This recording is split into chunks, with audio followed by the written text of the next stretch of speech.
Hello, everyone, and welcome to the Web3 Devs Underground Meetup. So, first of all, I'm happy to have you all with us today. My name is Mitchell. I manage our community alongside our amazing team of volunteers and supporters, and we're honored to have you all with us today. So, before I dive into today's session, let me briefly introduce you to our community. We're a community of Web3 developers and builders founded on open source values by Shaoli Rejwan and Roy Osherov. Since we've started 3 years ago, we have consistently hosted in-person and online events, bringing together some of the brightest technical minds in the space. We're committed to delivering top-tier technical content to the global Web3 community. And yeah, we're thrilled to start today. So first of all, I would like to ask you all to stay in the loop and follow us and subscribe to all our platforms. We're active on Luma, Meetup.com, X, YouTube, Telegram, and more. Everything available on our website at web3devs.org, and also in our link tree here above. So feel free to scan this and share. A special thanks to our community sponsor, MasterKey VC, an early stage venture capital firm focused on infrastructure and deep tech across the Web3 ecosystem, with a team of 16 world class cryptographers and technical experts, led by our managing partner, Shaoli Rejwan. MasterKey operates across all major crypto hubs. So, what we have prepared for you today. Today marks the first event of 2026 after an amazing year we've had in 2025. And what a better way to open this year than with a groundbreaking topic. Today we're gonna talk about AI-powered security research and bug bounties. We have two exceptional speakers joining us today. I'll add you to the stage if you don't mind. So great to have you guys. We're having joining us today Mitchell Amador, the founder and CEO of Immunefi, the leading bug bounty platform in Web3, and Gabriel Balko, who is also known as ControlZ, who recently made history by earning $250,000, I think. Fix me if I'm wrong, Gabriel. A bug bounty for vulnerability discovering using AI.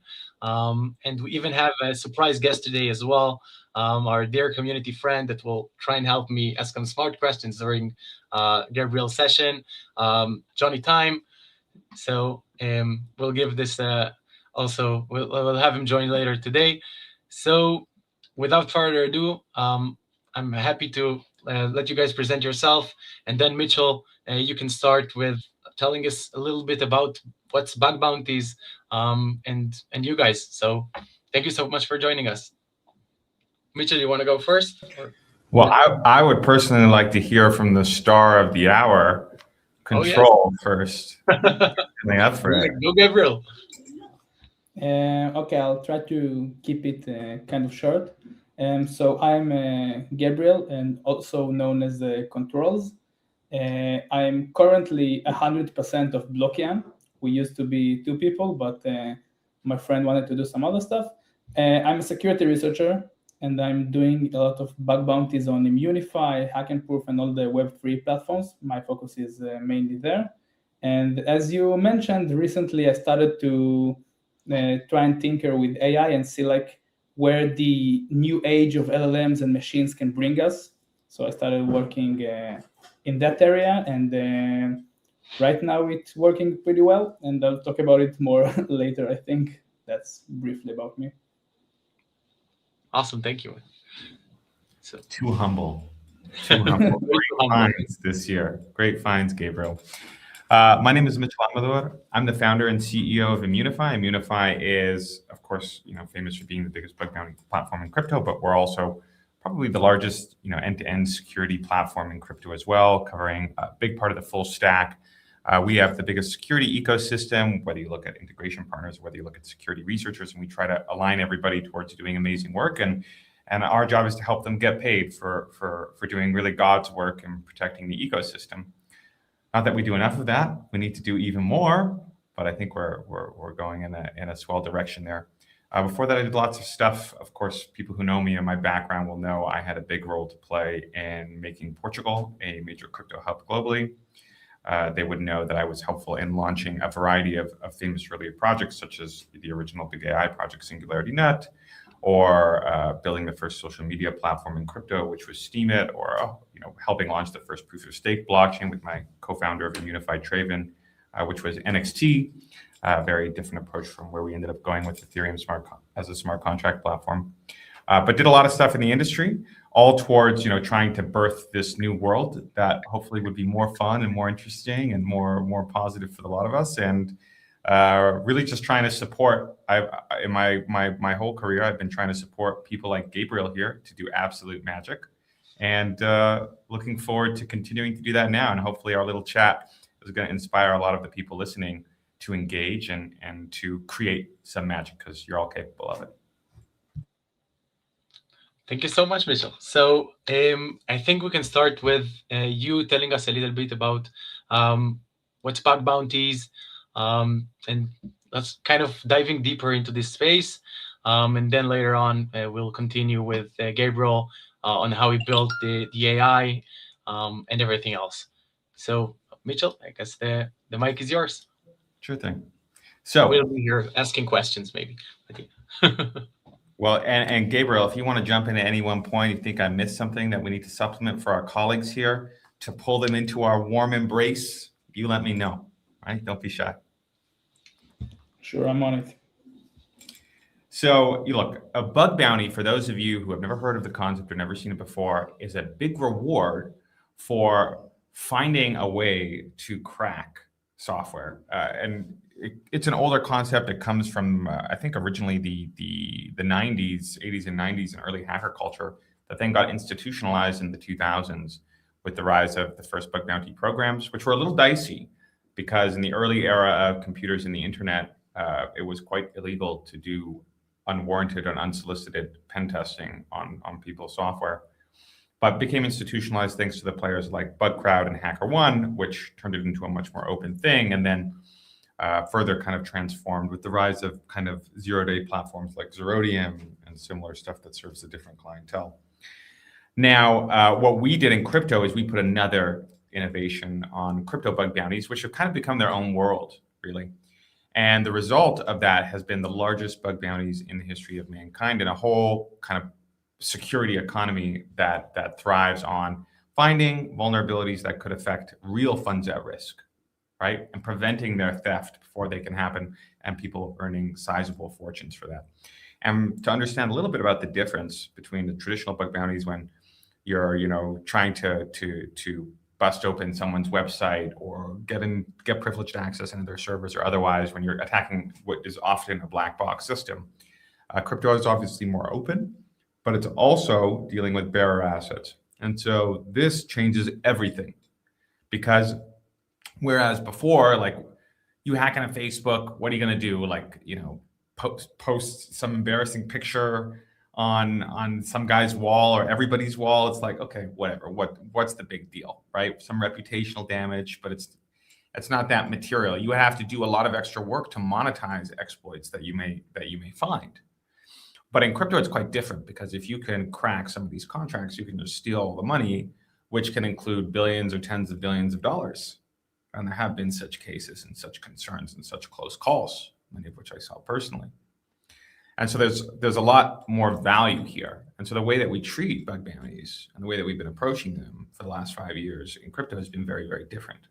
And we largely created this, I think us specifically at Immunefi, but also us as an industry now working together, have created a different set of standards. For one thing, the bounties tend to be much larger. So this 250,000 prize, for example, is larger than basically every bug bounty in traditional web. The only exceptions to that will be some special Apple and Google programs, and basically Zerodium, which funnels a lot of their stuff to really private intelligence buyers who are purchasing these assets. So other than that, like, there's no place in the world, right? Unless you want to sell to the spooks or you want to sell to big tech, you can't get these kinds of rewards, except in crypto, where 250,000 is a great achievement.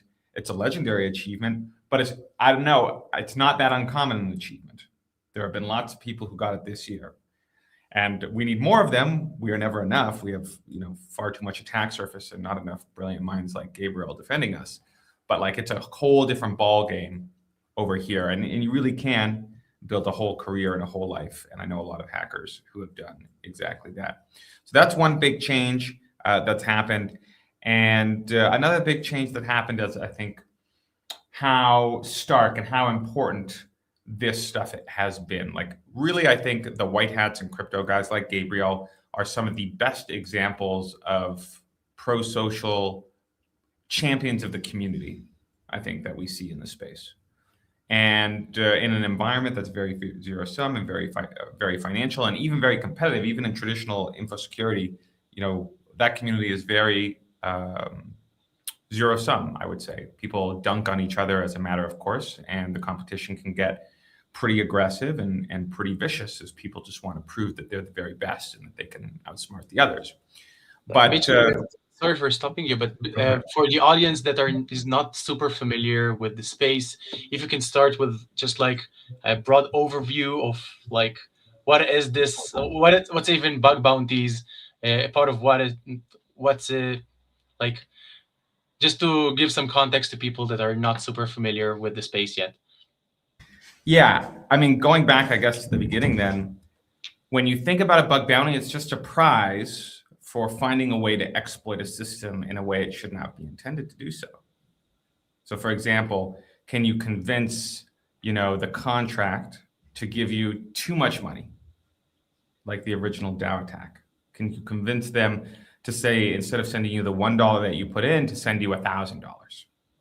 And someone's saying, hey, look, if you can find something like that, any way that this system can go wrong, I will pay you a prize so that you tell me before someone else can figure that out and exploit it.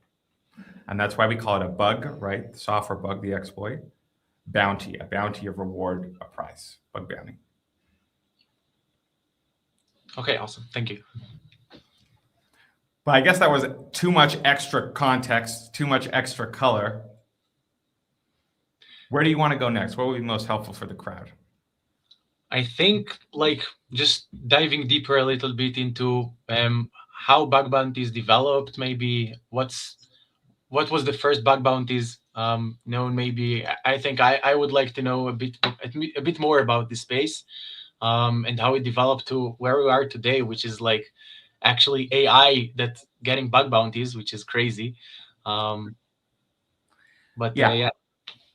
I don't have all the history there for you. I have quite a bit of the history. I know the entire history of crypto bug bounties front to back since I was there for it all. But I don't know all the traditional web stuff. What I do know, mostly from my friends who helped build the early internet, was that you really see the rise of the first bug bounty programs in the 90s, right? With the rise of the internet as something that more and more people are using. And you have these experimental programs that go out, especially of people and web devs who can't really, small groups of hobbyists, and they're like, hey, look, if you find a problem, please give me a reward and I won't beat you with a stick. And people actually, went to the message boards and they helped out with that. And it created a subculture, a hacker culture that was supporting that. In parallel, the other side of early bug bounties is early hacker culture, where you have people who would break into these systems for fun and glory. And sometimes, ask for a reward for the things that they found.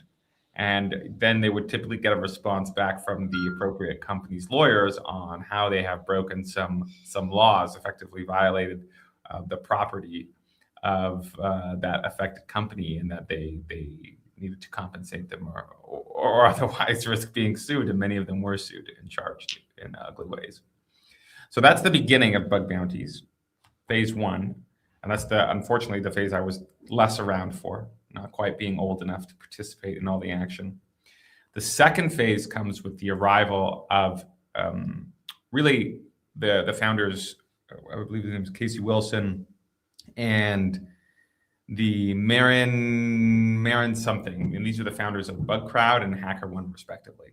And they're both in hacker culture. Both of them were the kinds of guys who were participating in this stuff. They were the ones, I believe Marin, for example, was pwning Dutch government services and then telling them about it. And then they would try and make trouble for him, which I guess he deserved a little bit. But you had this type of thing, right? And the very pro-social guys, they want what's good for other people. They care about the security of the ecosystem, and this is their particular craft. But they realize that there's not a social convention. There's no way to turn their unique skills and the real value that they create into something that society can effectively absorb. In fact, they're treated as criminals if they do this in just an improper way. And so they begin to create these early bug bounty platform.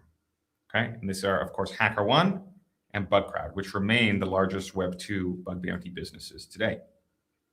And these guys are doing a lot of work to champion white hats across the world to support safe harbor laws and to change the way hacking is treated, especially hacking that is done for the betterment of projects and companies around the world, so that it's not a criminal activity. This is the second phase that comes in the mid to late 2000s and then continues, I would say, until the rise of crypto. Crypto is the third phase. And the challenge with traditional, the previous version of bug bounties is they were starting from such a low base, which is, hey guys, why don't we get paid for doing our hacking instead of going to jail? Do we all want to take that deal? And everybody's like, yeah, let's not go to jail. We'll take what we can get instead of that. But as a result, compensation on these programs was quite low. Gabriel, as will probably remember what some of these programs look like. You know, there are plenty of them in the world that will just offer you a t-shirt if you spend 30 hours and find something really cool. If I can like say something about it, I remember like one of the early bugs that a friend found, and he got a pizza for it. Better than most people, man. Better than a heartfelt thanks in the email. At least you got a pizza. Yeah. So this is pretty common. This is like this is the second era of bug bounties, I would say, when things go from being completely informal and largely kind of innocuously and accidentally illegal to being more legal, but not a functioning market, not well compensated. And it's difficult to survive in that world. I mean, only really the best hackers could do it and earn enough money to make it a career. And most of the time you would do it for the cred, and then you would get hired in an information security kind of role or a cybersecurity kind of role, or as a security engineer or something like that, right? And the bug bounty stuff would be more like how devs put their work out there on GitHub so that you can see what they've done. It's like, well, you know, see what I've cracked. You can see that I know my stuff, as opposed to it being a viable career path. And then crypto, as I mentioned before, put all that on its head when we realized that, or specifically in the early days, you know, I realized, because I was the one who made most of these changes, that bug bounties were really quite broken in a crypto context. We had, when we started Immunefi, probably about 60 public bug bounty programs across the entire industry, which was a pitiful, tiny amount. And the biggest reward on all of this was like, I think it was $40,000. And this, I believe, was for protocols that were dealing with severe funds at risk, where, you know, tens or hundreds of millions of dollars could be stolen. And me, having built a lot of things in the industry, I had seen many times, right, exploits and vulnerabilities leading to theft of millions or tens of millions or even hundreds of millions of dollars in damages in some cases. Like, I'd seen this already with my own eyes. And I'm looking at what everybody is offering for their bug bounties, and I'm like, what is wrong with us? We are gambling our longevity. We are gambling the lives of our companies and our projects with these pitiful, pitiful amounts. And then I would read the programs, and they would all be written by lawyers. And so poor guys like Gabriel, you know, trying to do good, get paid doing it, achieve something cool and fun and legendary, he has to like read through this legalese that is constructed by a lawyer that is trying to maximally neuter him. And just at the very moment that he would step forward to offer them some golden prize that would keep them safe, the cost for offering his hand in friendship and support would be to put his balls into their hands. So at any point that they could squeeze. It was absurd. But this is how most programs were structured, because this is how the traditional Web 2 industry did a lot of these things. And so in the third version that comes around, we start turning all this head. We say, what does a fair bug bounty model look like? What does it like a real market for this look like? How are the programs structured? And how are they written? And how do the counterparties engage with one another? And what do rewards look like? And how do we size rewards? Like, how do we measure that? And how do we handle disputes between the parties? And so on and so on and so forth. And this evolution has pulled, crypto bug bounties into a completely different orbit from traditional Web 2 bounties, where you have much larger rewards. They tend to be much more pro-white hat. You have much more global opportunity. You have much less legalese and legal restrictions, I would say, on white hat participation. You have much less legal risk. We have much stronger safe harbor rules for white hats in general. It's just a lot better. It's not complete, mind you. We still have our own inefficiencies. Like, I'm looking forward to Bug Bounties 4.0, which I think will come sometime over the next 5 to 10 years, Amit and Gabriel, for you to think about. I think that the version that we made was great for the last 5 years, but is not sufficient for where I think a more on-chain native world will go. And we can do a better job. There are inherent flaws in the bug bounty model that are difficult to fix, I think. But that's where we are today. That's a short history of bug bounties and where we are. We finally got to the point where we're paying, the biggest bounty we ever paid was $10 million. We paid $1 million, I think several $1 million bounties this year as well. And that's an amazing new world, but we need to get into an even better version of it soon enough. And hopefully everybody here is going to help us do that. That's awesome. Can you give us some numbers on the industry in general? Like, how many projects today are doing bounties? How much money is there in bug bounties? Sure. So high level, I would say in total, there are probably about 500 to 700, maybe 800 bug bounty programs in crypto today, which would seem like a lot, but it's actually a fairly small market, I would say. And I think that as we look over the next few years, we're going to see that number climb towards 1,500, 2,000, 3,000, 5,000. Like, it should grow very dramatically as more and more of these financial institutions come on chain, since every single one of them is going to be launching programs with them.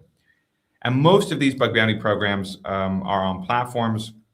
If we include the non-platformed ones, maybe that you can multiply that number, but of course those become more wild or more dangerous and more difficult to track as well, since they're all, I would say, not centralized.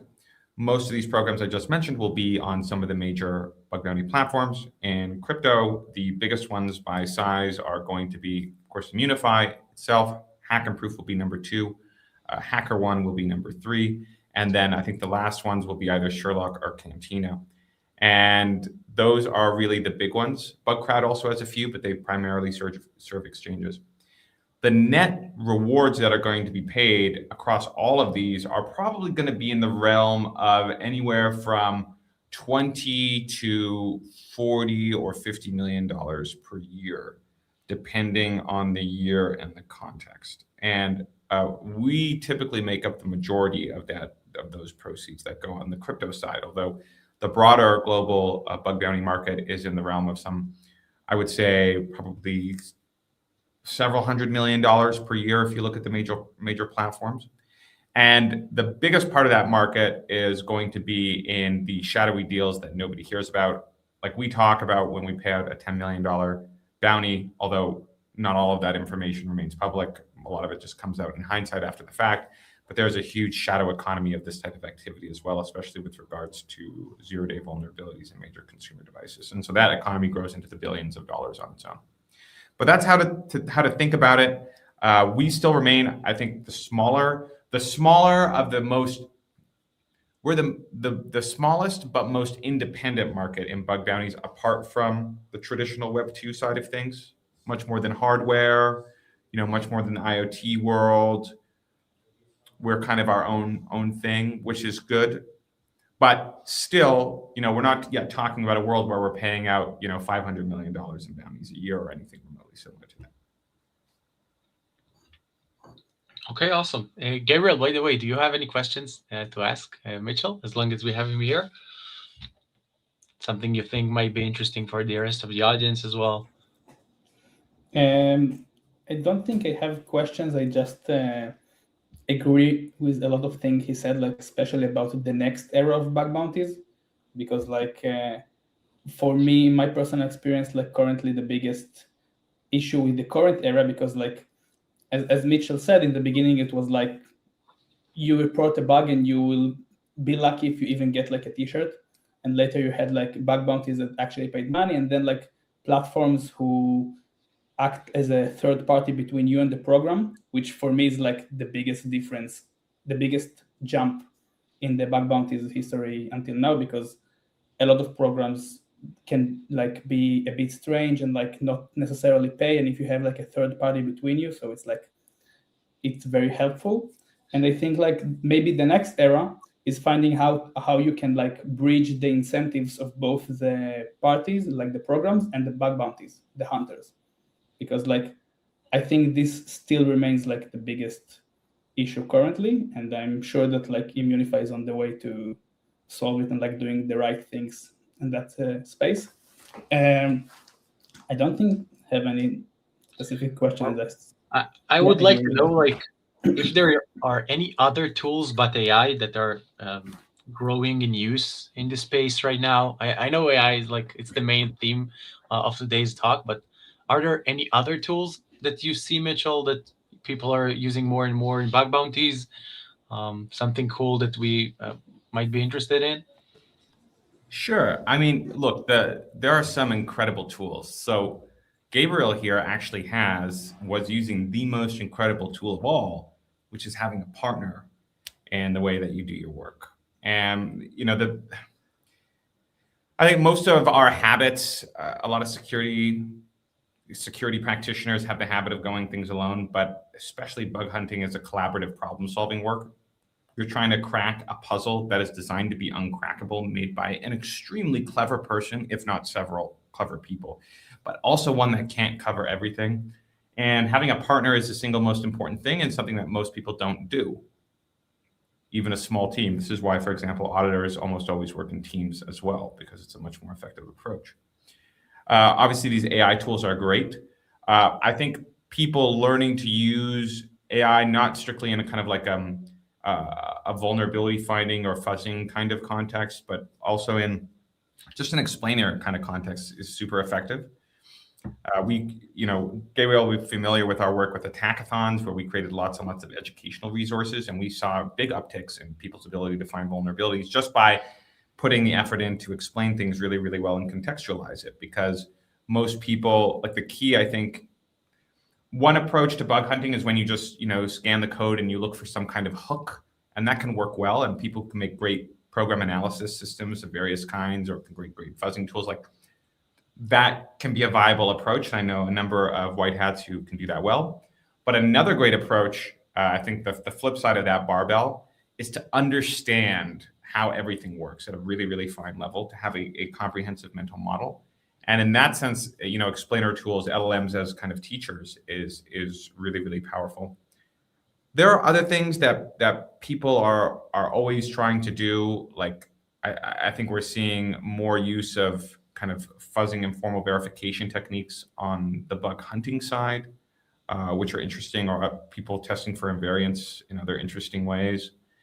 But none of that is particularly new. Like there's no breakthroughs, I think, no R&D dramatic changes beyond the use of LLMs to kind of automate or systematize a lot of these bug hunting processes. There's no other, I think, net new technological shift in my experience, based on what I've seen. But I defer to Gabriel, who might have some other comments on tools or other ways that he's finding as a practitioner to be very helpful. Yeah, awesome. So I think we, in a few minutes, would love to jump into Gabriel's session as well and to ask him questions. But before that, I would like to let Johnny Time also join us and ask some questions as well. So great to have you with us, Johnny. You can say a few words about yourself and then also join the conversation. Whoa, Johnny, your room looks very similar to mine. Yeah. Did you notice we're in the first place, or maybe just an illusion? Oh, yeah. I didn't know you moved together. Okay, guys, so nice to be here in the stage together with Mitchell and ControlZ. Great background, by the way, Mitchell. I love the way you explained the way bug bounties work.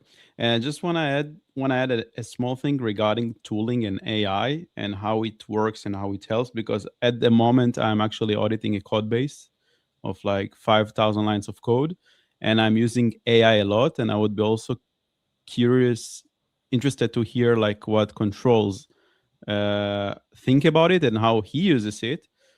For instance, like Mitchell said, I use it a lot for like to explain me stuff, like explain different money flows and state transitions, and map the functions. Tell me, like for example, map for me all the external functions that don't have any access control, like user-facing functions, and then I can focus on them. This is just one example. Another example is that I ask sometimes AI, especially models with a lot of context like Gemini or like Claude 4.5, Sonnet or Opus. I ask them to create all the possible state transitions for certain function or multiple functions. And like maybe when I have a thesis of like, oh, what happens if there is a race condition between these and these functions where they rely on the same state variables and they change them or they use them to read them to make any calculations or assumptions. I ask sometimes AI to run all these different state scenarios and state transitions and function calls in its context and give me a result whether there are any issues or state inconsistencies. Now, most of the times it will give me a lot of crap. That's why I highly agree with what Mitchell said, that it doesn't really replace the security researcher, because the security researcher still needs to be on top of the AI to understand when it gives you crap and when it actually gives you valuable information. But many times, different insights that I got through conversation with Claude or Gemini or this kind of prompts that I just mentioned, I got like medium and high severity findings that I reported that could save the protocol from losing money or breaking and stop working, different kind of griefing and denial of service attacks. Just some context about AI and tooling, and I would be curious to hear your input about that. Okay, I'll also talk like about my usage with tooling in general, and like also AI, and also like the questions that Johnny asked. One thing that I loved you said, it's like you said you asked the AI, for example, like map the external functions that are unrestricted and stuff like that. I think this is a good example of a good usage of AI, because to be honest, I started like as one of the AI haters. I did not like it at first, and I was thinking that a lot of people are doing like a lot of slop with AI and lots of like probably like Mitchell, so it's more in Immunefi, like people are submitting reports that look on the surface maybe convincing because the AI can write a story very well. And if in the past you could see like the report is slop by reading it and you like see stupid stuff, like now it's getting more tough to understand what is nothing and what is an actual bug. So a lot of people are using, I started like really like as a hater, and a lot of people are using AI in a way that I think generates this kind of slop, because you don't know what is the correct question to ask and you don't know how to use it as a tool and not like as a replacement. But the example that you gave about like map the external functions and like finding a very specific questions and using it like I think it's the best way to use AI. I want to say some stuff about tooling. So before it's like leaving my mind, I haven't found a lot of success with like the tools that existed until today. I was doing like mainly manual reviews, and like I wasn't doing a lot of fuzzing or like using clear stuff like that. So I have some tools that I created for myself that are very designed specifically to how I research. And until like the LLMs started to come in and started to use LLMs, I wasn't like really using anything. And in the beginning, I started to use LLMs mainly for writing reports, like to help me make the report sound a little bit better, because like English is not my first language. So it was a bit harder for me, and it helped me with that. And only in the future, I started to see the potential of LLM in finding actual bugs, and that's when I transitioned to do that. But I think, like all of you guys said, LLM is like mainly a tool, and it doesn't replace security researchers, but it can be used very well, and you can like use it to upscale your research capability and research much more. And I'll talk about it like later in detail. So like I won't Awesome. So spoil I think anything it's now. a great, yeah, it's a great point to start. So first of all, I want to say thank you so much for Mitchell. It was great, and thank you for the overview. And it's a pleasure to have you with us. I'll let you drop to your next call and let Control start his talk as well. Johnny, you can stay with me and ask us some questions and make this more interesting. So thank you again, Mitchell. And Thank you again, everybody. Gabriel, great to see you. I'm jealous. Please send me this stuff later so I can pass it around to the team, let everybody see. And it's great to be here with you all. And you guys are all the future, right, of what we're creating. Not us. We're the old people here. We're basically, the old guard, not except for you, Gabriel. But there's still so much to build. There's still so much going on here. We're really at this kind of new inflection point in crypto security where things are more exciting than ever, in my view. So I hope that you take all this stuff from Johnny and from Gabriel as inspiration to get involved in some way. They can show you the way. Ciao, guys. thank you, Mitchell. And so, Gabriel, the stage is yours. Feel free to start. Myself and Johnny will be here with you and ask some questions and clarifications if needed. So first of all, it's great to be here, and I'm always happy to like talk about nerd stuff. So it's very fun to talk about technical details and stuff. I will talk about like really how I got into using AI in security research and how I got it to actually find like bugs in an automated way. And I also talk about like it's not everything. It's not all perfect, right? There's like also issues and stuff like that I don't talk about all of it in like the post that I am writing on like LinkedIn and Twitter and stuff. So it's interesting to bring it up here. So let's start from the beginning. As you know, I'm a security researcher. I'm doing like bug bounties in the crypto space. And over the past year, I think like in 2025, a lot of people that were trying to do AI stuff in security researchers were starting to surf up.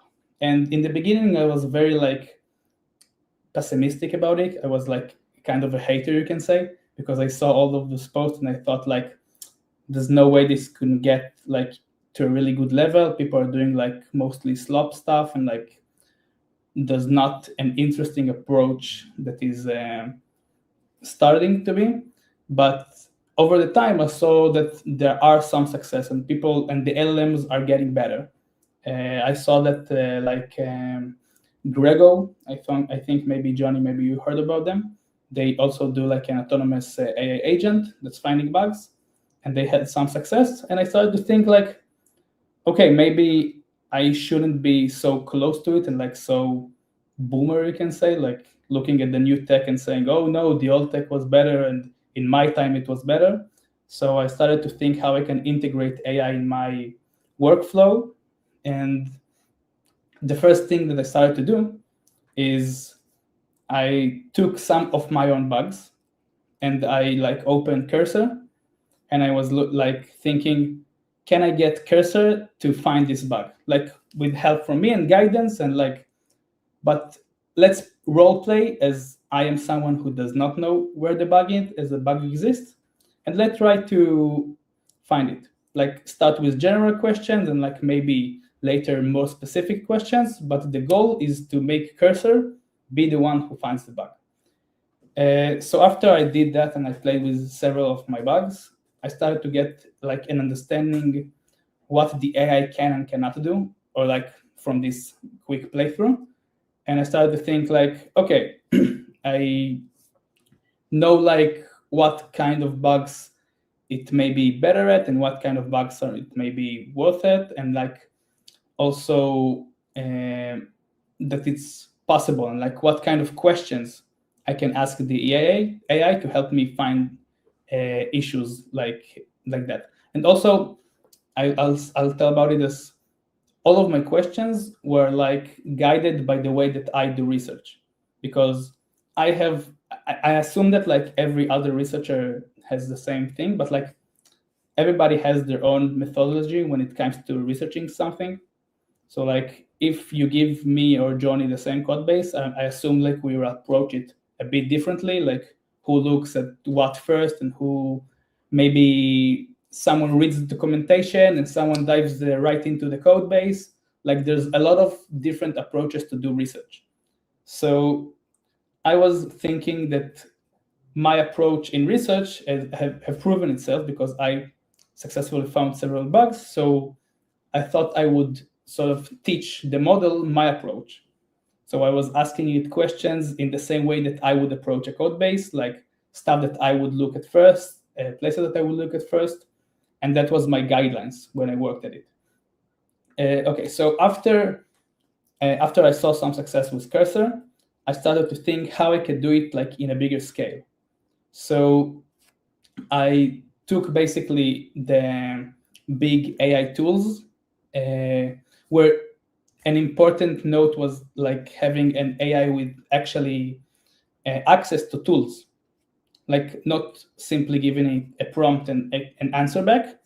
If you used like Cursor or Claude Code or Codex, you know that like the AI has tooling like calling commands, for example, grep, or like reading files, stuff like that. So it was important to have those kind of AIs and not just simple AIs like in ChatGPT that have no access to tools. And I started like saying, can I run a single prompt, for example, not something complex, on a lot of repos, a lot of different code bases, just run a single prompt, let's say like a POC if I can do it. And I did some automation using Claude Code and Codex, just simply asking them a single prompt and a lot of repos. And I found that I can do it.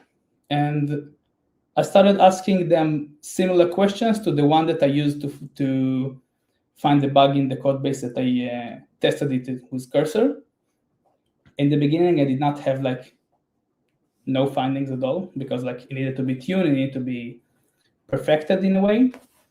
And also I found out that are some other problems that I saw, at least.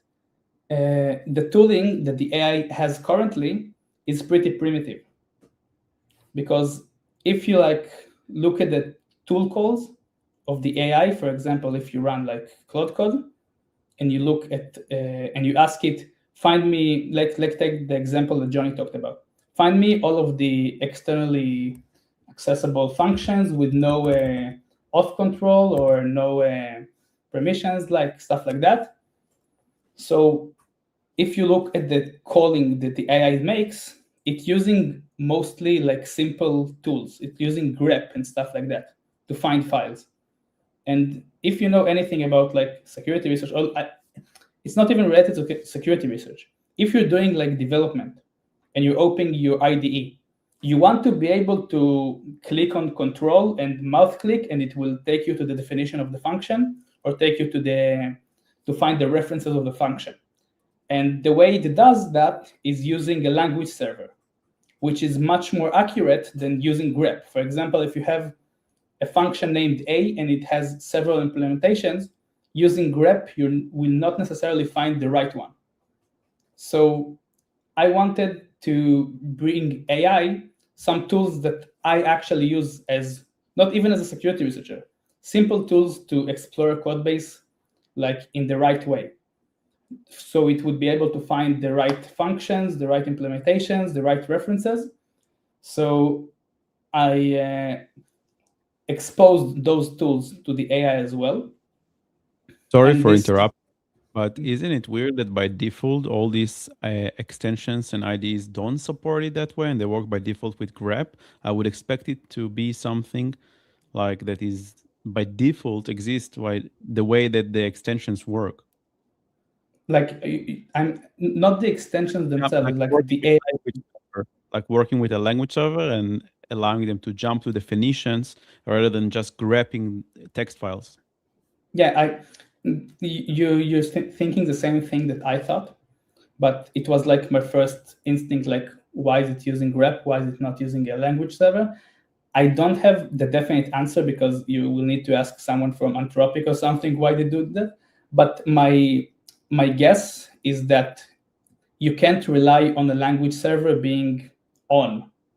For example, you open a repo with Cloud Code, every computer will have like grep, but not every computer will have like a language server active, because it also requires downloading the relevant language and installing stuff. So it's not a guarantee this will work.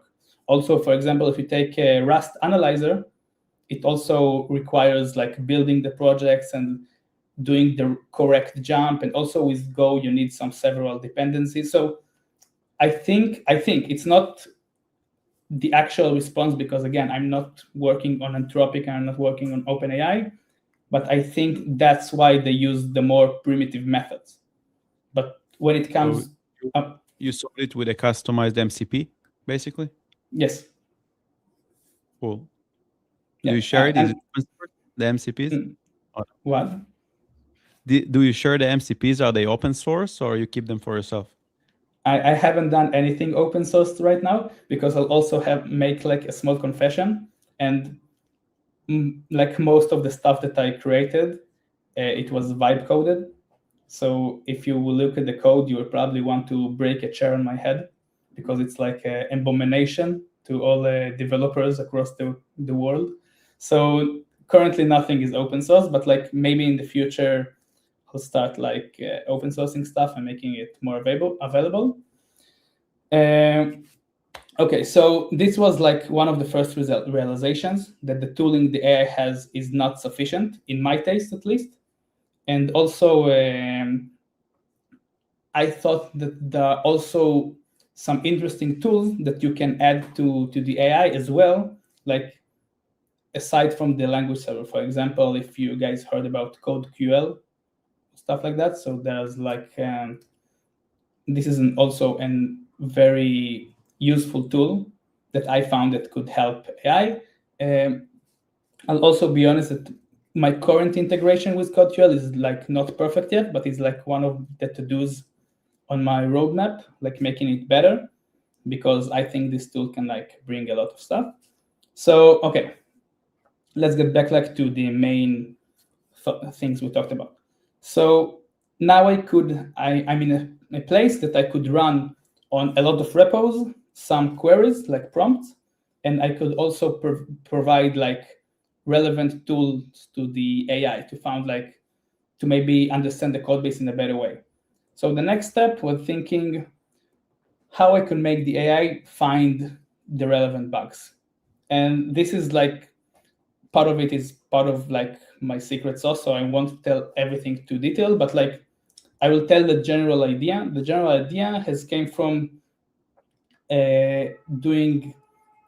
trying to translate my thinking, the way that I research the code base, the way that I approach a code base. So I have several steps that I do when I start a new project, and translating them to a different prompt that I could use to ask the model on the code base, and seeing like what comes up. And the most important stuff, in my opinion at least, is finding those verifiable tasks. Because like everyone who worked with AI or LLMs and stuff like that, and knows that if you want to build something, regarding AI, you need to have a way to verify it. So you need to create those verifiable tasks. So the example that I gave before, using my bounty, my bug, to see if the AI can find it, I created a DB of bugs that I could find on the internet, like public bug bounties, and also a DB of my own bugs and stuff like that. And I used them with, of course, the combination of the prompts and the combination of the tooling to see if the AI can find the bug in this code base, or would it miss it. And this way you could like create those verifiable tasks which is an important step in like creating any AI you try to create. You need to be able to verify how you're doing. And this also opens the door to benchmarking, comparing different models to see which model performs best. Is it the GPT 5.2? Is it the Gemini 3? What works best? Also, I will make the comment that somewhere like along the way, I'm coming from like a security researcher background. So this is like mostly the knowledge that I have and most of the stuff that I know how to do. So I have also a friend that is doing data science and AI, and I also consulted with him and worked with him to improve all the stuff that I'm talking about, so he could like give it like the final push to make it better. And as Mitchell said, it's also like important to work with other people. Like a lot of different thoughts can help you improve stuff and make stuff better. So with that said, like we started like doing it in a more complex and more in a bigger way, and like we were able to benchmark more models. We were able to try more prompts and more tools, and that was like our idea. It was an iteration. It was an iterative process of improving the prompts, trying different models, trying different tools, because not every tool proved to work in the same way we wanted. For example, I mentioned before CodeQL. So I had very high expectations for CodeQL because you can use it to find like data flows in a complex code base and like very complex stuff using the correct query. But it was not proving itself very useful in the beginning, like regarding it wasn't what I expected, but we were able to tell it by using like a lot of benchmarks and comparing it with the verifiable tasks that we gave the AI to do. So, okay, we have like the database of bugs to see which AI performs better and to see which prompts are giving the best results. We have the verifiable tasks in the way, because like you don't want a single heavy prompt. You want like to maybe split your research process into steps and see how it could be done like that way. And I have some notes here. What else I wanted to say about?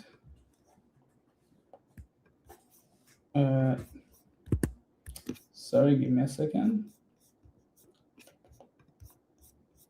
For now, we have some questions from the audience. Let me know if you want to answer them now or. Yeah, you can ask some questions. Awesome. So first of all, we have a question. What if you can give an example of a tool? I'll show it here. If you can give an example of the tool to the AI and how you edit it. Yeah, so I talked about it like with Johnny for a bit over there. The most simple one is like exposing an actual language server and being able to use the code base properly, like finding references of a function and finding definition of a function. Those are two tools that I use as a researcher because I want to know where is the actual definition, not like the theoretical one. And grep doesn't provide the right answer. Most of it, like sometimes it will, sometimes it won't, so it like depends. An additional tool, that was the one that I talked about it like CodeQL wise. CodeQL provides you the ability to query your database. So I created a tool that allows the model to create CodeQL queries and run it and see the results. But this one haven't performed as good as I hoped until now. So this one is like still work in progress. And also there are some custom tools that I created for myself as a researcher when I was researching code bases. Like when Mitchell were here, we talked about like tooling in general, and I said that I haven't found like success with a lot of the existing tools. So as I said there as well, I have some tools that I created for myself that are very specific to how I research code base, and they're looking like for very specific stuff. So I also provided them to the model. Some stuff I won't elaborate because, as I said, I'm trying to keep also some of the secret sauce for myself because I wanted to find those bugs first. So I'll keep it at that. But I have some tools that I created customly that I was using as a researcher. By the way, Johnny, do you work in a similar way? If I sorry for jumping on you there as well, but I think it's interesting to compare the No, methods. actually, so I work the same way I described before when Mitchell was here. I don't have these fancy tools that Controls built, but it would be cool to improve the arsenal of the tools. It's a great idea to build custom MCPs for certain tasks and kind of train a model. And I do have my own prompts for certain tasks, and I have some kind of prompt database of prompts that I found it working best. I also like to use the sub agent feature of Claude, where because the context window is limited, and the problem is that once it uses too much context, then it starts hallucinating and make up a lot of bullshit. So what I like to do also is like technically create a team and tell the main agent, hey, you are a team lead, you are an orchestrator, and then you have 4 elite security researchers, a sub agent. One agent go send him to research this database of non vulnerabilities. One agent works on a checklist basis, so he gets this database from the first agent and check whether the current code base is vulnerable or if do the checklist. One agent is creative and simulates state transitions and function calls in its head and see if there are any state issues. This kind of way. This is how I mainly use agents and Claude, but I don't have like custom MCPs and stuff like that, which is cool. Okay, awesome. Thank you, Johnny. We have another question from the audience that continuing on the context window subject. So how are you dealing, Gabriel, how are you dealing with the limitations around the context window? Are you dividing it for 2 different tasks or different agents? Okay, so I'm not giving the entire. I think maybe something as I said earlier was not clear enough, so I tried to like clear it up. I'm not giving the entire DB to a single prompt, like in a single context.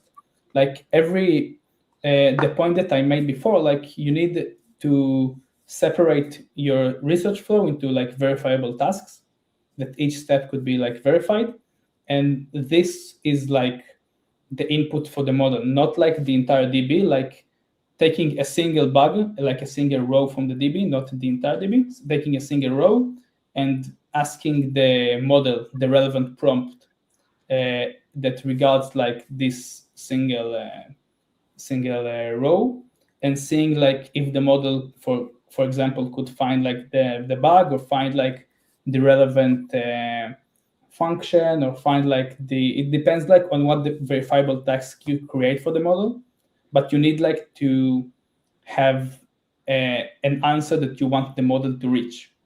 So can you give a simple like example of that or something like that so I understand? Yeah, I'll try to simplify it like without like revealing too many stuff, but like for example, you have a reentrancy bug in some so there's some function, you have the developer forgot the non-reentrant. So in the DB, I will have like the row would be the code base, the file name, the file location, like the line location and where the vulnerability is, the vulnerability type, and like what is the impact. And for example, a verifiable task could be given this file, is there like a function that is there like a way for a user to lose funds, for example? So this task is like general, this prompt is like general in nature, but you don't want to give it like too many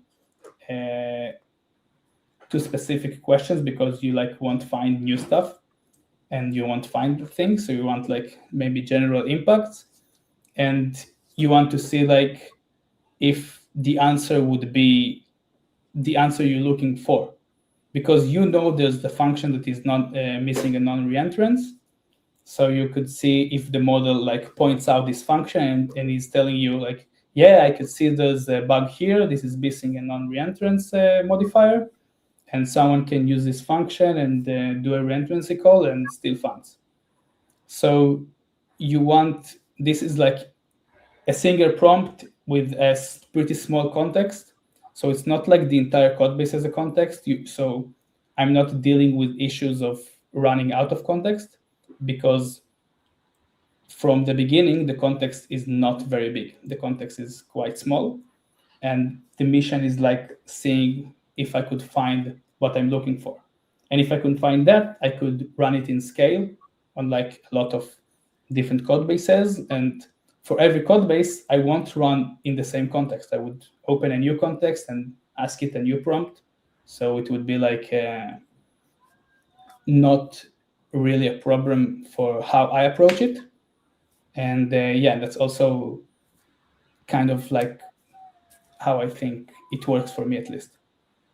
Awesome. And just because I'm curious, like, you have been working a lot before using AI as well, but how are you feeling about it? Like, how much faster can you actually review stuff using those prompts, and how much more efficient it is for you, at least?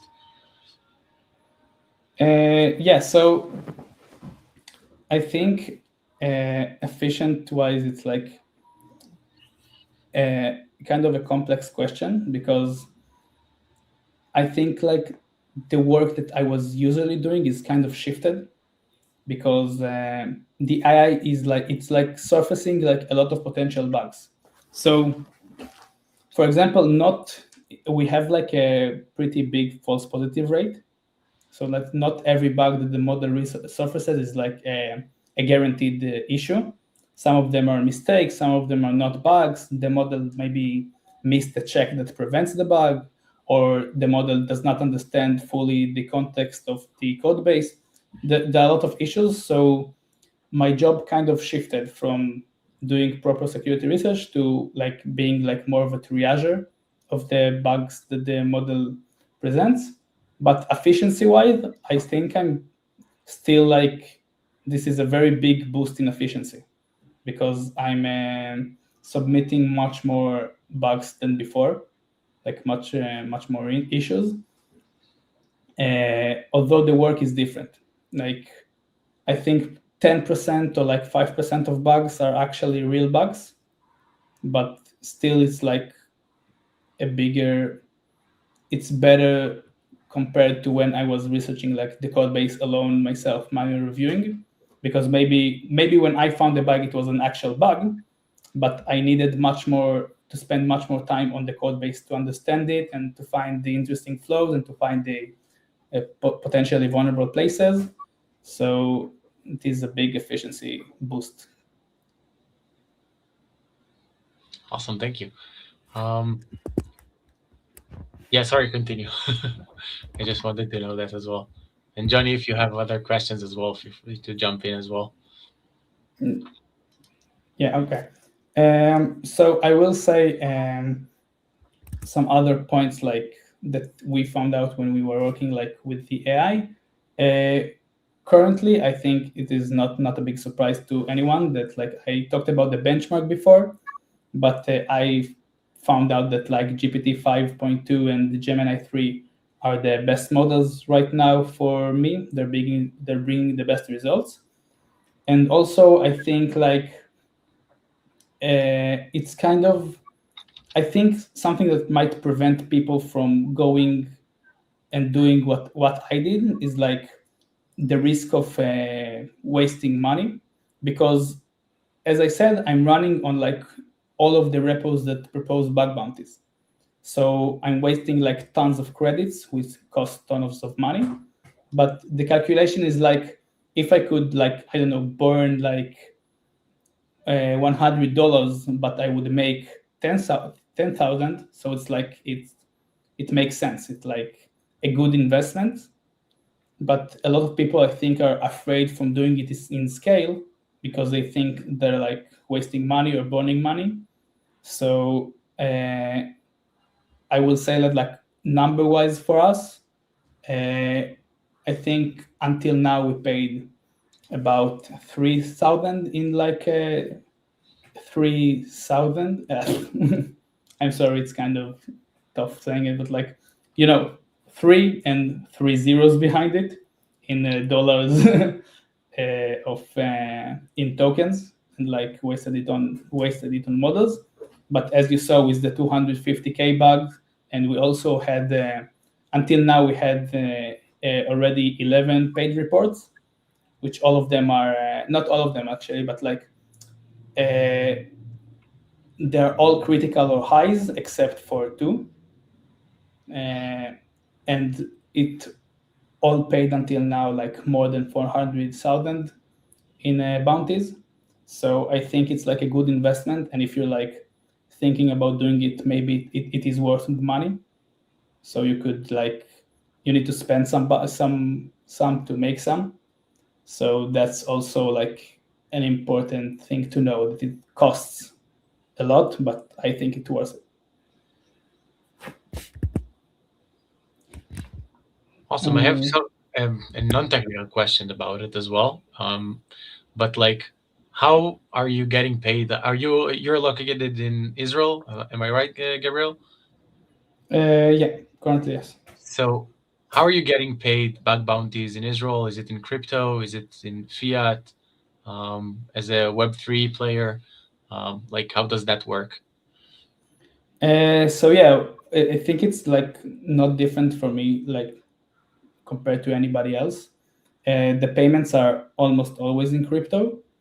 I had until now like 2 payments that were direct wire transfers, which was like it was the best.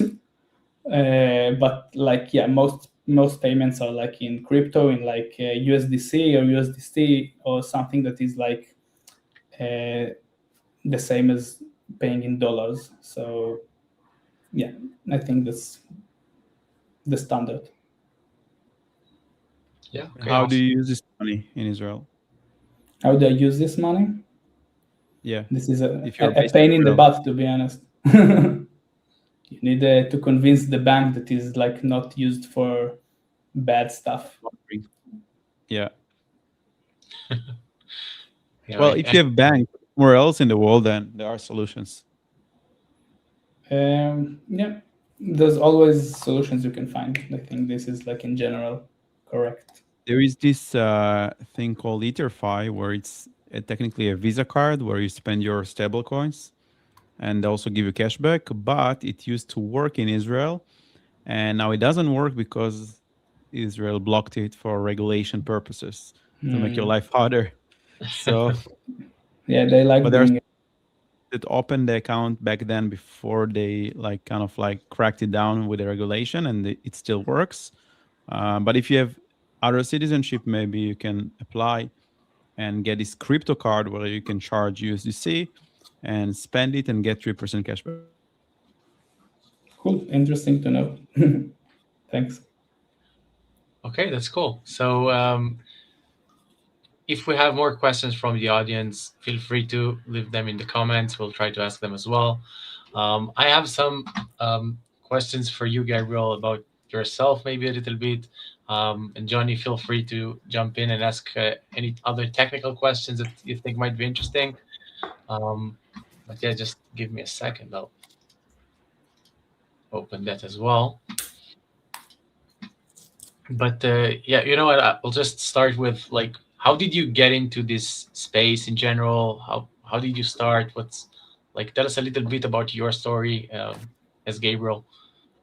Yeah, so basically, I always like were interested in cybersecurity in general and like security research, and I started like working as a developer, but I always like were doing like CTFs and competition like that were guiding security research. And then eventually I started to work as a security researcher doing Android security. But one day a friend came to me and like saw me this told me about this bug bounty that happened in the crypto space, and it was like I think a $2 million bug bounty for a single bug, and I was like, what? How can it be possible?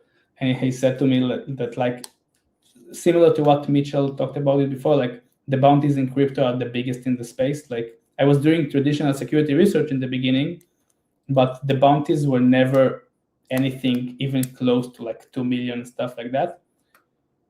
And I read the bug bounty report and like the blog post, and I told myself that what I think I can find stuff like that. It's like it's a very impressive bug, but it's like it's possible. I think it's possible for if I try hard enough. I think it sounds like it's something possible. So me and this friend, which we started like Blockian. It was my friend. His name is Ponmanship. He's also on Twitter, and we started like Blockian as a free time stuff. Like we both had full-time jobs, and we were doing it like on vacations and like on the weekend and stuff like that. And it was something we did for fun, and it started to become something like more real than something we do for fun, because we started to find actual bounties and like actual big bounties. Our first big bounty was like 50K, and it was like we were like, okay, this is possible. We can find actually critical and important stuff that have like real impact and receive like huge payouts that would take much more time in like the traditional space. So after we did it like as a hobby for a year and a half, in the start of 2025, we both like left our main job. My friend, he wanted to do like some other stuff, so he opened a company, a different company. He does like different stuff, but I like started focusing on doing bounties as my full-time thing, and I started to take it more seriously and to do more bug bounties. And yeah, it got me like where I got. I got pretty high on the Immunefi leaderboard and pretty high on the Hack and Proof leaderboard. And with the rise of AI, I started doing also using the LLMs to do it as well.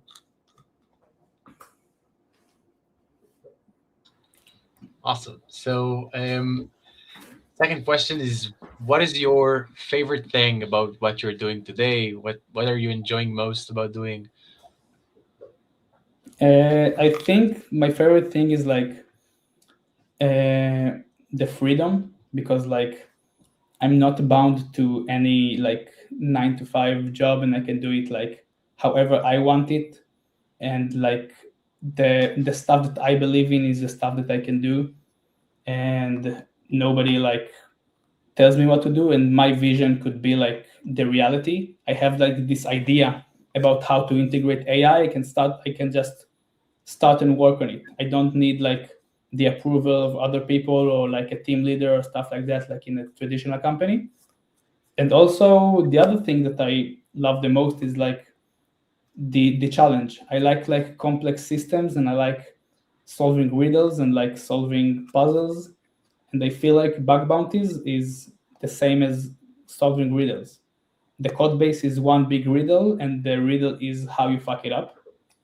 And I like to try and think of creative ways to do it and try to understand it. And I like thinking about it. So it's this is like the other thing that I love about this job in general, like security research. This is the reason that I want to be a security researcher, because I thought it was very fun. And I really like that I'm doing something that I find fun, and also like rewarding when it comes to like payouts and money. Awesome. And what are you excited about in the space, or are you looking for in the next few months or years? I'm hoping crypto will get bigger, because I think like the technology is like amazing, and a lot of like technology advancements are happening in the crypto space, in the Web3 space. that people are just missing out. Everyone who's like outside this place, this Web3 ecosystem, is just missing out on what's happening, and like both from like economic stuff and both from like technological stuff.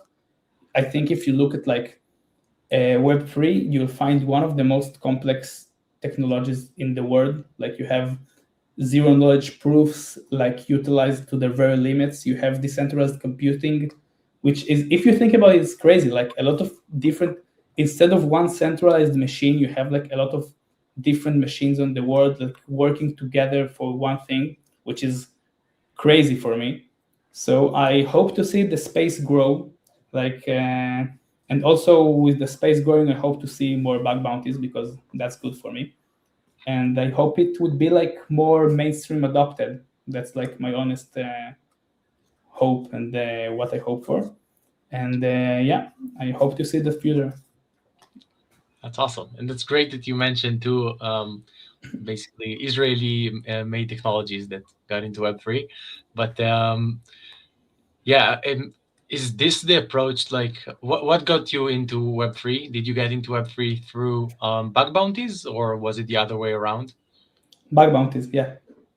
Through bug bounties. Awesome. Yeah, I saw the payouts in Web3 and I thought like, yeah, that's much better than the payouts on like traditional security. Awesome.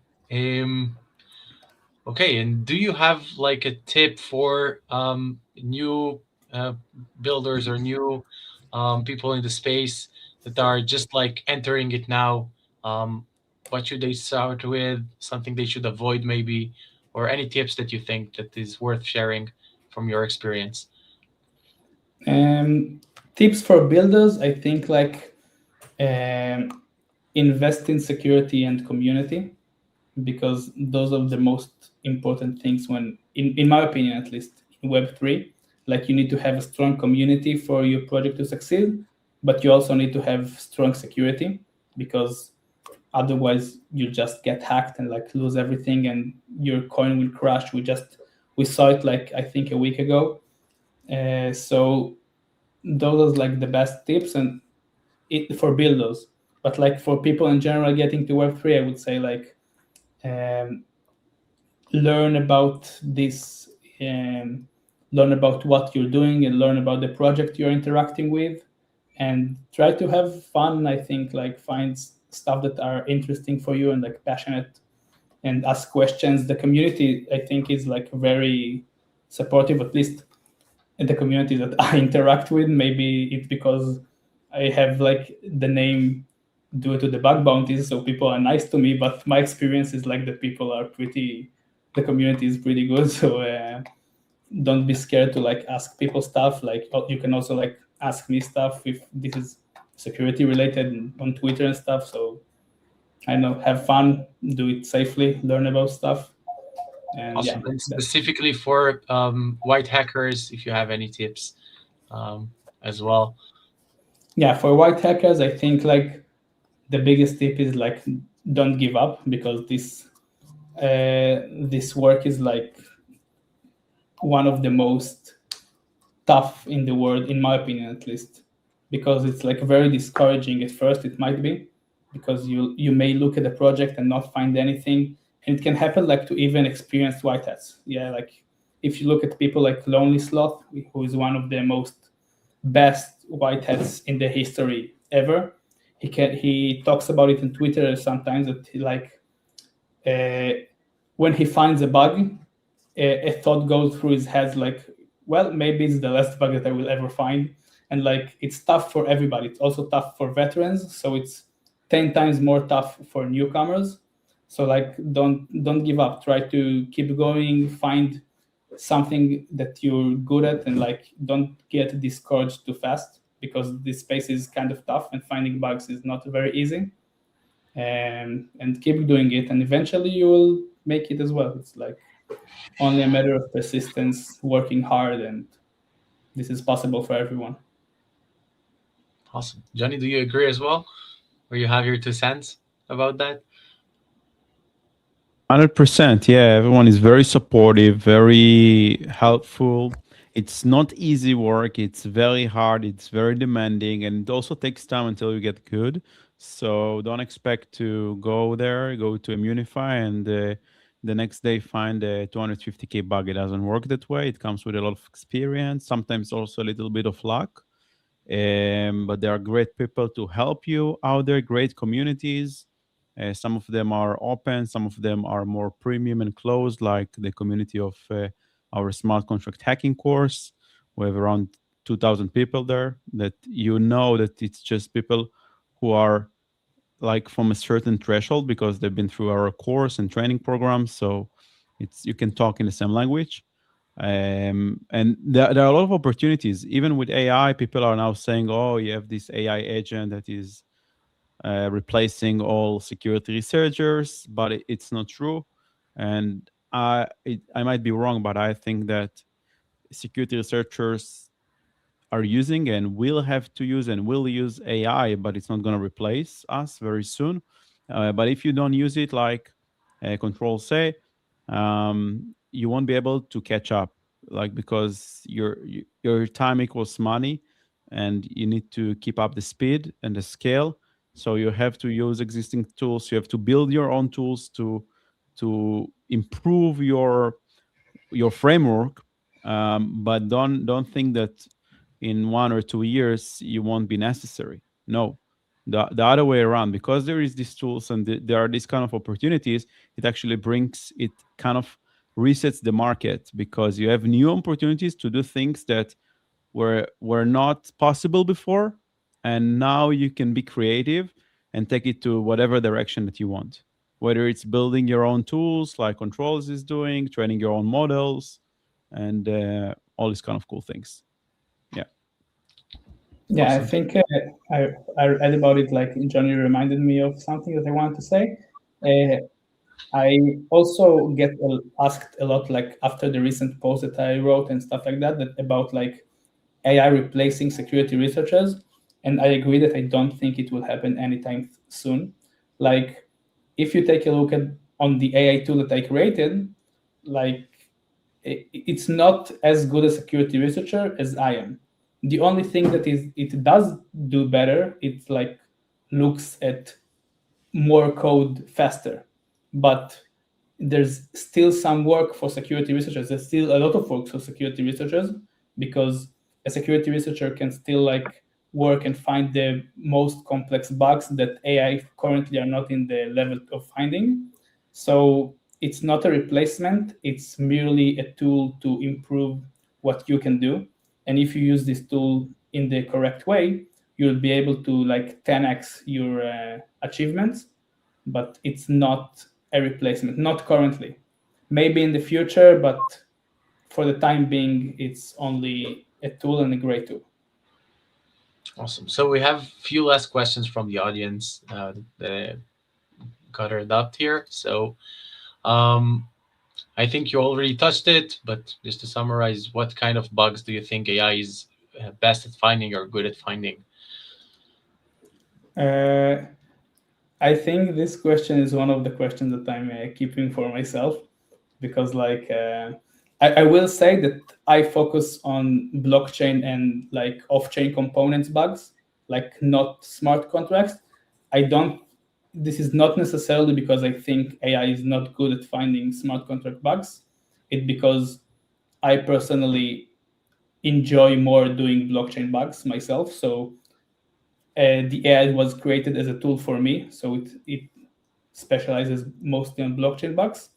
But I think this is all I will say about the type of bugs the AI finds, and I will not elaborate too much because one of the stuff that I'm keeping for myself right now. No worries, we respect that. And another question is, which part of Web3 do you like more?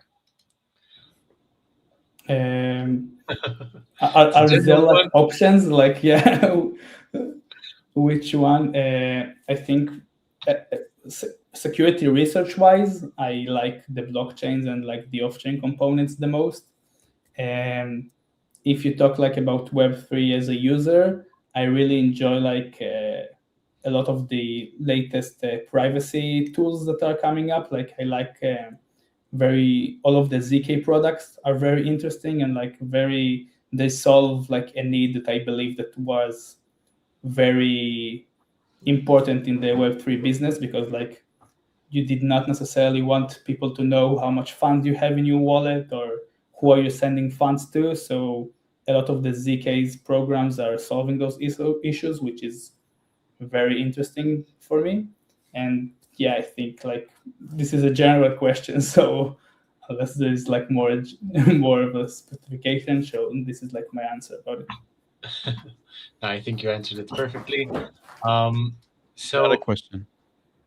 you have another question, Johnny? Yeah. First, I want to add about the zero knowledge proofs. It's amazing, and it actually reminds me the previous talk of how you use crypto. There is this tool where you can cash out or cash into crypto. So if you have USDC, you can essentially deposit it in a smart contract and then say, hey, I want someone to send $50. Let's say you deposit 50 USDC in a smart contract, and you say, hey, I want them to send $50 to Revolut. Then you put your Revolut, but it's completely anonymous. So someone is sending you $50 to Revolut. It generates from him a ZK proof. It's submitted to the smart contract, and then it releases the stable coins. And that way you can cash out crypto completely anonymously, peer-to-peer, which is crazy to me. It's incredible. And you can do the same thing for people that don't have crypto and they want to get into crypto anonymously as well. They can also do that. They can use Revolut, transfer to someone peer-to-peer and prove it, and then get crypto. So this is crazy. I also agree about the zero knowledge thingies. And then I wanted to ask a question. Do you use other things apart from that? Like, do you use any DeFi protocols for yield generation, staking, etc.? I don't use like too many protocols, but I do have like a habit of each time I'm getting like paid in tokens or like stuff that is not like USDC, I keep like 10% of the payout of the token like sort of invested to see where it goes. What is that? It's called the moon bag. You heard about this term before? No, never heard about it. Whenever you get an airdrop or a bounty or something, you never sell everything. You always leave like 10% or something like that. So in case it goes to the moon, you have a moon bag. So it's called a moon bag. I never heard this terminology. I was like, I didn't think that I invented it as well, but like this is like was my approach. In some cases, it worked like very well. I have like one bounty that the bounty itself was like 50K, and 25 of it, like half of it, I kept in the token, and it was worth more than the bounty. Like in the end, like as if I made 3 bounties just from this one. Which token was it? Which token was it?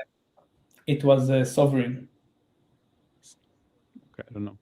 But wait, so you get a lot of USDC, and I'm sure that you don't spend it all. You don't stake it or something, or lend it on Aave. Like I'm asking this question because I know a lot of security researchers. They see how many bugs there are because they fund them on mainnet and sometimes in audit, and they are scared to put their own capital.